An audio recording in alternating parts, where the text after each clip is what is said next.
शेयरों में तेजी की बाहर, कोटक एसबीआई के दम पर बैंक निफ्टी 800 पॉइंट से ज्यादा मजबूत। निफ्टी में भी जोरदार तेजी, 140 पॉइंट से ज्यादा चढ़कर 23,340 के पार। मिड कैप स्मॉल कैप्स में भी शानदार रिकवरी, इंडिया विक्स में भी 4% का उछाल। बैंकों के साथ एनबीएफसी में भी जोरदार तेजी, 3% से ज्यादा चढ़े बजाज फाइनेंस और कैनफिन होम्स। वहीं सरकारी कंपनियां, कैपिटल गुड्स और रियल्टी स्टॉक्स में भी खरीदारी। वहीं ऑटो आईटी में हल्का दबाव। शानदार तीसरी तिमाही के नतीजों के बाद 9% के उछाल के साथ हीरो ऑफ द डे बना कोटक बैंक। करीब 10% बढ़ा बैंक का मुनाफा और ब्याज से कमाई एनपीए में भी कमी। ब्रोकरेज भी हुए बुलिश। वहीं कमजोर नतीजों के बाद आरबीएल बैंक में दबाव। बाजार को पसंद आए विप्रो के Q3 नतीजे, शेयर में 7% से ज्यादा की तेजी। अनुमान से बेहतर है विप्रो का मुनाफा और आय। वहीं टेक महिंद्रा में ठीक ठाक परफॉर्मेंस, शेयर में हल्का दबाव। वायदा की 9 कंपनियों के आ जाएंगे तीसरी तिमाही के नतीजे। जोमैटो, पेटीएम, टिक्सन टेक जैसी कंपनियों के नतीजों पर रहेगी खास नजर। और बजट में रोजगार बढ़ाने पर हो सकता है खास focus. Employment linked incentive scheme और इंटर्नशिप स्कीम को बनाया जा सकता है और आकर्षक। सीएनबीसी आवाज एक्सक्लूसिव।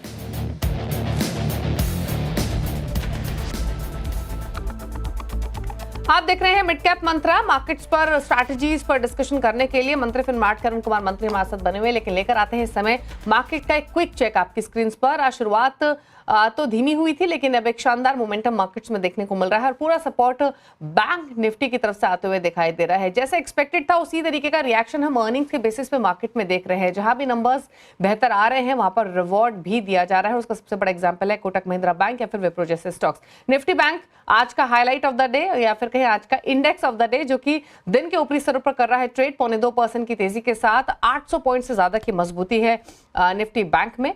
और सपोर्ट बैंक स्टॉक्स की तरफ से होने की वजह से निफ्टी भी 140 पॉइंट ऊपर लगभग कारोबार कर रहा है आज के सेशन में।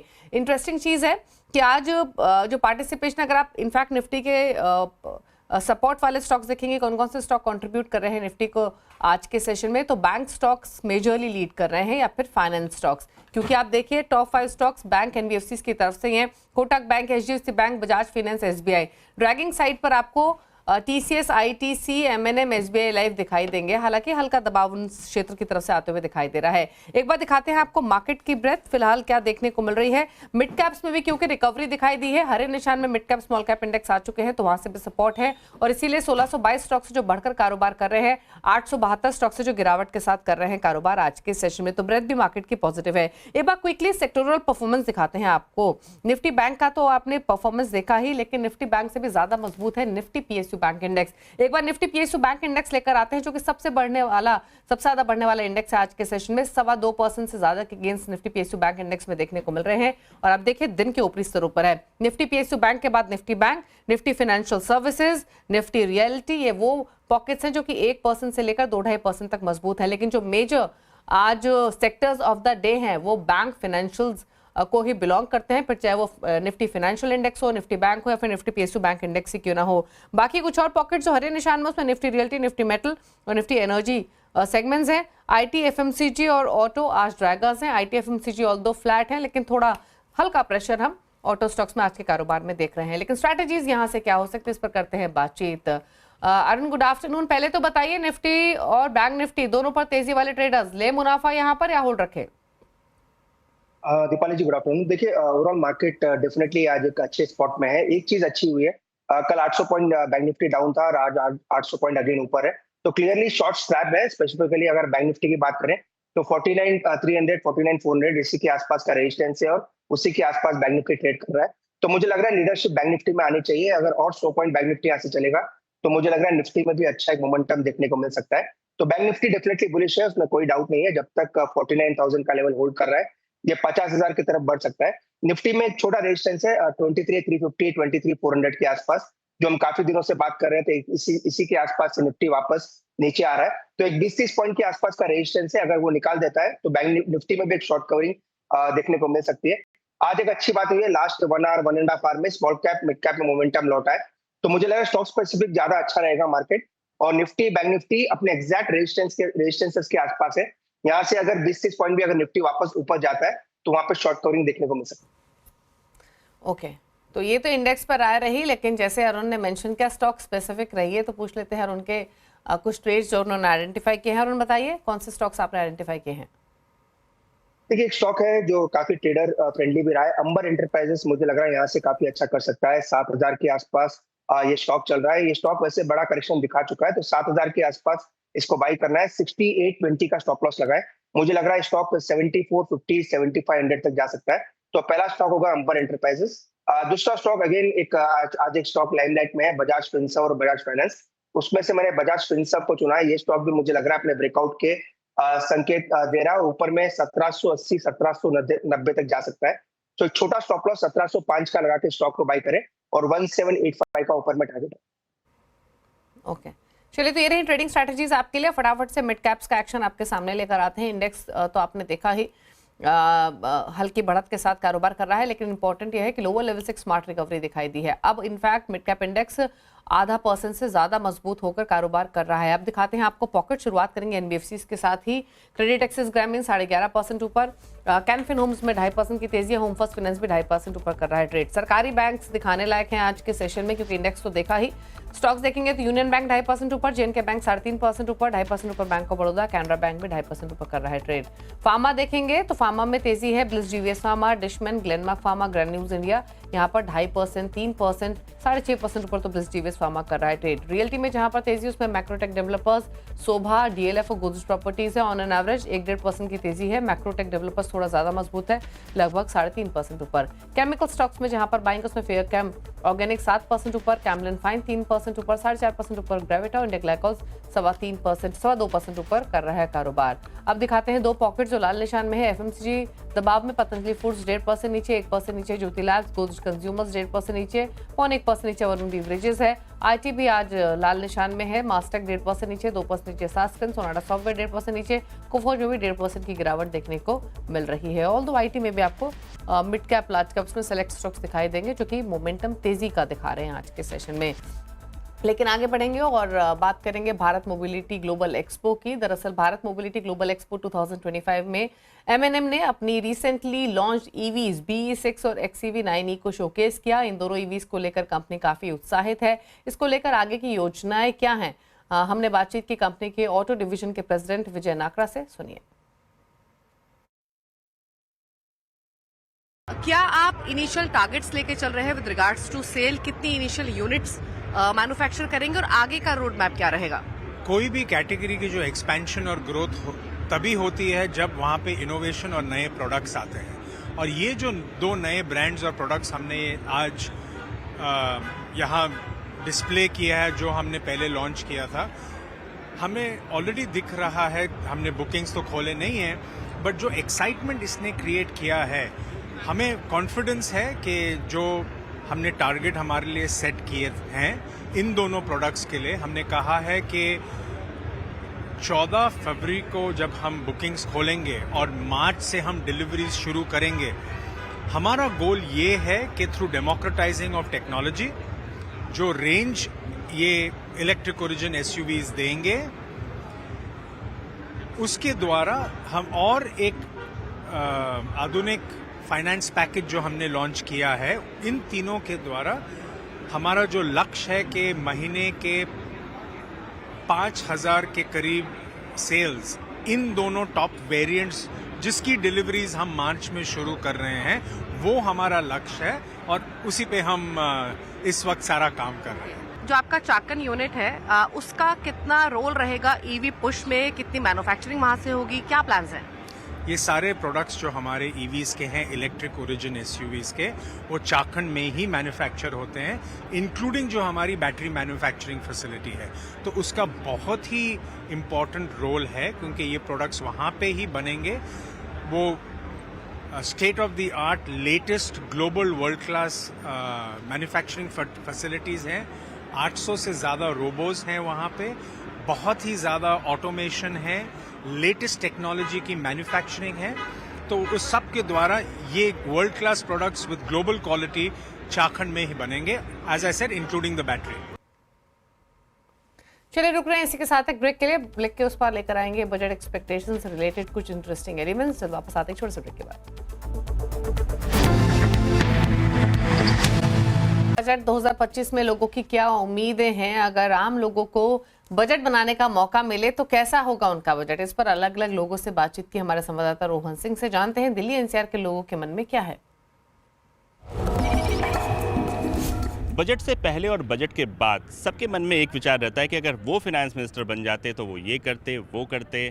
बजट यात्रा में हम लोगों से पूछने आए हैं कि अगर उन्हें बना दिया जाए वित्त मंत्री तो वो क्या बदलाव लाएंगे। अगर मान लीजिए आप फाइनेंस मिनिस्टर हैं और आपके ऊपर बजट की जिम्मेदारी दी जाए, कोई एक ऐसी चीज़ जो आप बदलाव लाना चाहेंगे।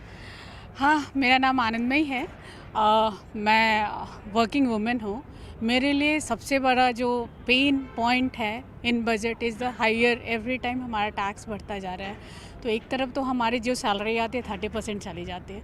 अदर देन दैट हमारा जो tax everything we are paying GST 18%, 28%, you know, तो हमारे पास आधी भी नहीं बचती है। Other than that if you see हमें कोई बेनिफिट इस तरह का नहीं है जैसे हेल्थ इंश्योरेंस और anything from the government side for the salary class. तो टू आंसर योर क्वेश्चन, मेरा जो एक बदलाव होगा, जो सैलरी क्लास जो मेन पे करता है उसका टैक्स थोड़ा कम करना और कुछ बेनिफिट हमें मिलना चाहिए because we are paying the tax.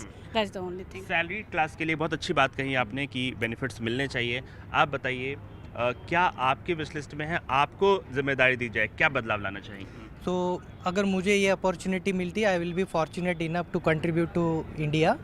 And one thing which I think will make most of the impact is I would help industries, Indian industries. There are a lot of MSME industries exporting a large portfolio of dehydrated onion, vegetables, pulps, gherkins, and lot of too many fruits and vegetables into process form into European countries, Middle Eastern countries, US, and these developed markets. But we face a lot of challenges when there are certain competing countries or origins. They sell their product to this destination at much reduced tax slabs as well as the duties, the import barriers. So that create barrier for India at certain markets. So as a finance minister, I will help my industry by reducing these, by having some allies with the developed countries to reduce the trade barrier. अगर आपको बना दिया जाए, वित्त मंत्री आपके ऊपर जिम्मेदारी दे दी जाए, कौन सा एक बदलाव करना चाहेंगे? हमारा कंट्री में जो फ्यूचर्स मार्केट जो चलता है फॉर हेजिंग ऑफ प्राइसेस, उसमें भी कभी कभार मतलब प्राइस ऊपर चला गया तो बैन कर देते हैं, लेकिन उसको बैन करने से उस पर असर नहीं पड़ता है। सो इनफैक्ट एक हेजिंग मैकेनिज्म जो होता है वो चला जाता है। सो रिस्क एक्चुअली सिस्टम में बढ़ जाता है उसके वजह से। सो उस मतलब इस टाइप का जो इंटरफेरेंस होता है, अगर इसको हम कम करें, चाहे फ्यूचर्स मार्केट में हो या डोमेस्टिक प्राइसेस में हो या इंपोर्ट एक्सपोर्ट बैन में हो, I think industry will benefit. Sir, आपको जिम्मेदारी दे दी जाए कि आपको देश का बजट बनाना है, कोई एक ऐसा बदलाव, एक या दो ऐसे बदलाव जो आप सजेस्ट करना चाहेंगे? इंडिया के अंदर जो टैक्स स्ट्रक्चर है वो काफ़ी मतलब बड़ा है। ओके, तो अगर बिजनेसेस को ग्रो होना है, बिजनेसेस को प्रमोट करना है, तो टैक्स जो ब्रैकेट है उसको रिड्यूस करना है काफ़ी, क्योंकि overall everything boils down to this tax के भाई सारे प्रोडक्ट आपके एक्सपेंसिव हुए जा रहे हैं क्योंकि आपका टैक्सेस ज़्यादा है। तो इससे कॉम्पिटिटिवनेस इंक्रीज़ होगी, ज़्यादा लोग जो है बिज़नेस के अंदर जाएंगे। अभी क्या है, आप सब बिज़नेस करने बैठे हैं, आपके जो टैक्स स्लैब्स है बहुत हैवी है, तो उसके वजह से इतना उनके पास में हेडरूम नहीं बचता मार्केट में ऑपरेट करने के लिए या कॉम्पिटिटिवनेस बढ़ाने के लिए। तो क्लियरली टैक्सेस जो है कम करने चाहिए। टैक्सेस में कम करने चाहिए, टैक्सेस में सरलता आए, स्टार्टअप्स को मौका मिले, बिजनेस का करने का काम आसान हो, यही मुख्य रूप से अधिकतर लोगों की यहाँ पे डिमांड है। अगर उन्हें एक दिन के लिए अगर उन्हें वित्त मंत्री बना दिया जाए, उन्हें बजट बनाने की जिम्मेदारी दी जाए, तो ये कुछ मुख्य बदलाव वो करना चाहेंगे। रोहन सिंह, नोएडा।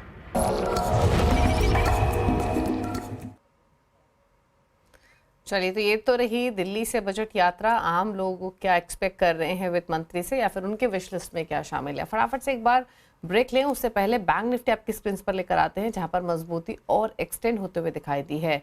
अभी 1.5% ऊपर था बैंक निफ्टी जब हमने इस शो की शुरुआत की थी, 800 पॉइंट तेज था, और अब 1000 पॉइंट से ज्यादा की मजबूती देखने को मिल रही है। 1028 पॉइंट्स ऊपर बैंक निफ्टी दिन के ऊपरी स्तरों पर कारोबार करते हुए। तो आज का hero of the day Nifty bank index के तौर पर आउट परफॉर्मेंस दिखाते हुए। रुकना एक ब्रेक के लिए, चल वापस आते हैं छोटे से ब्रेक के बाद।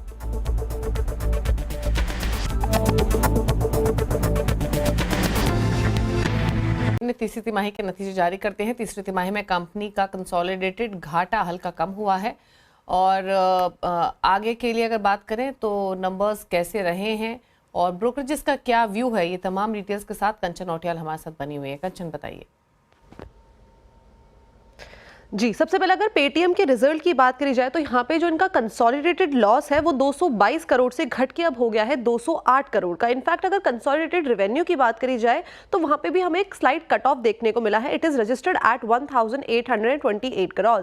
अदर इनकम की तरफ नजर डाली जाए तो ये 149 करोड़ से बढ़ के हो गई है अब 189 करोड़ की, लेकिन जो एबिटा है वो इस टाइम पे भी लॉस में दिखाई दे रहा है, ये बढ़ के हो गया है 222 करोड़ का। लेकिन पेटीएम का कहना है कि जो पेमेंट सर्विसेज का रेवेन्यू है उसमें 8% का एक हमें पोटेंशियल अपसाइड देखने को मिला है। फाइनेंशियल सर्विस का जो रेवेन्यू है वहां पे भी 34% का एक अपसाइड आया है। इनफैक्ट जो ग्रॉस मर्चेंडाइज वैल्यू है वो भी 13% तक बढ़ती हुई दिखाई दी है। अब इसके ऊपर बर्नस्टीन ने अपनी एक रिपोर्ट निकाली है और पेटीएम में आउट परफॉर्मेंस की कॉल दे दी है। उनको लगता है कि आने वाले टाइम पे 1100 तक के टारगेट हमें पेटीएम के अंदर देखने को मिल सकते हैं। इसके पीछे का रीजन क्या है एक बार वो जान लेते हैं। उनका भी सेम कहना है कि जो लोन डिसबर्सल्स है वहां पे क्वार्टर ऑन क्वार्टर बेसिस में हमें 6% का अपसाइड देखने को मिला है। इनफैक्ट जो मर्चेंट लोन है वहां पे भी सीक्वेंशियल बेसिस पे 16% का इजाफा आया है। जीएमवी की तरफ नजर डाली जाए तो 13% ये उभरता हुआ नजर आया है और ये 5 ट्रिलियन के आंकड़े को पार कर गया है, जिसके पीछे का जो मेजर रीजन है वो है फेस्टिव डिमांड। इनफैक्ट जो कंपनी की कॉस्ट एफिशिएंसी है उसमें भी कहीं ना कहीं सुधार आता हुआ दिखाई दे रहा है और एबिटा हो सकता है कि आने वाले टाइम पे हमें प्रॉफिटेबल साइड पे आता हुआ दिखाई दे। अब ये तो बात थी बर्नस्टीन की। इसके अलावा अगर हम इसमें MSCI का एक इंडेक्स जोड़े तो वहां से इसमें एक अच्छा खासा इनफ्लो आने की उम्मीदें जताई जा रही है, क्योंकि आज से MSCI की कट ऑफ की डेट हो गई है चालू। फरवरी से MSCI में हो सकता है कि पेटीएम भी हमें शामिल होता हुआ दिखाई दे और करीब 1.7 करोड़ शेयर की खरीदारी यहाँ पे संभव है, जिसके चलते ये पूरा का पूरा जो शेयर है वो बजिंग बना हुआ है। चलिए, शुक्रिया आपका कंचन, ये डिटेल्स बताने के लिए। स्टॉक आधा % ऊपर वॉलेटाइल है, लेकिन ब्रोकरेजेस का भी इंपॉर्टेंट जो कि कंचन ने फिलहाल शेयर किया। लेकिन आगे बढ़ेंगे और खिलाड़ी नंबर 1 का अपडेट लेकर आते हैं। इस हफ्ते जेएम फाइनेंशियल के सोनी पटनायक, प्रतिफिन मार्ट के हरीश जुजारे और गुणात कैपिटल के पवन माहेश्वरी की मुकाबला चल रहा है। दिखाते हैं रिटर्न की स्थिति क्या बनी हुई है तीनों ही खिलाड़ियों के बीच में और क्या कुछ पोर्टफोलियो अपडेट्स हैं क्या। तो पहले तो रिटर्न की स्थिति मुनाफे के मीटर में हरीश लीड कर रहे हैं 3% के रिटर्न्स। सोनी पटनायक का पोर्टफोलियो 1.5% के रिटर्न्स दे रहा है, ये दूसरे पायदान पर है। पवन महेश्वरी का पोर्टफोलियो नेगेटिव साइड पर 0.19% नेगेटिव साइड पर। हालांकि आज पहला दिन है, पूरा हफ्ता है इस परफॉर्मेंस को इन्हांस करने का, लेकिन आज के दिन की स्थिति आपकी स्क्रीन पर। रुकना इसी के साथ एक ब्रेक के लिए। ब्रेक के उस पर आप देखिए नोएवा कंपनी बातचीत करेंगे आरेडा के चेयरमैन प्रदीप कुमार दास। एक ब्रेक के बाद नमस्कार।